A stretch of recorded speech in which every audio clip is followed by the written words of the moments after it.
ഇക്കഴിഞ്ഞ വ്യാഴാഴ്ചയാണ് രാജ്യത്തെ ഞെട്ടിച്ച അഹമ്മദാബാദ് വിമാന ദുരന്തമുണ്ടായത്.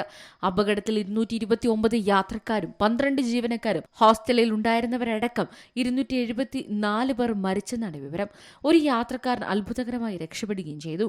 അപകടത്തിൽപ്പെട്ട എയർ ഇന്ത്യ വിമാനം പറന്നുയർന്ന ഉടൻ വിമാനത്താവളത്തിലെ എയർ ട്രാഫിക് കൺട്രോളിലേക്ക് പൈലറ്റിന്റെ മേഡേ കോൾ എത്തിയിരുന്നു. മേഡേ കോൾ മാത്രമല്ല, വിമാനം ഉയർത്താൻ ആവശ്യമായ തള്ളൽ ലഭിക്കുന്നില്ലെന്നും തങ്ങൾ താഴേക്ക് വീഴുകയാണെന്നും ഇതിനൊപ്പം പൈലറ്റ് പറഞ്ഞിരുന്നുവെന്നാണ് പുറത്തുവരുന്ന വിവരം. എന്നാൽ അതിനുശേഷം കുറച്ചുനേരം നിശബ്ദനായിരുന്നു. പിന്നാലെ വിമാനം നിയന്ത്രണം വിട്ട് കെട്ടിടത്തിന് മുകളിൽ വീണു. ക്യാപ്റ്റൻ സുമിത് സബർവാളാണ് എയർ ട്രാഫിക് കൺട്രോൾ സെന്ററിന് വിമാനം പതിക്കുന്നതായി വിവരം നൽകിയത്. ജൂൺ 12 ഉച്ചയ്ക്ക് 1:30 അഹമ്മദാബാദ് വിമാനത്താവളത്തിൽ നിന്ന് പറന്നുയർന്ന എയർ ഇന്ത്യയുടെ ബോയിംഗ് 7878 ഡ്രീം ലൈനർ 2 കിലോമീറ്റർ അകലെയുള്ള മേഘാനി നഗർ ഹോസ്റ്റൽ കെട്ടിടത്തിന് മുകളിലേക്ക് തകർന്നു വീണത്. 650 അടി ഉയരത്തിൽ നിന്നാണ് വിമാനം താഴേക്ക് പതിച്ചത്.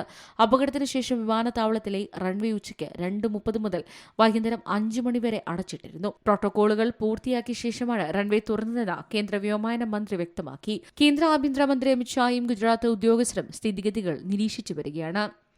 National desk C Malayalam news.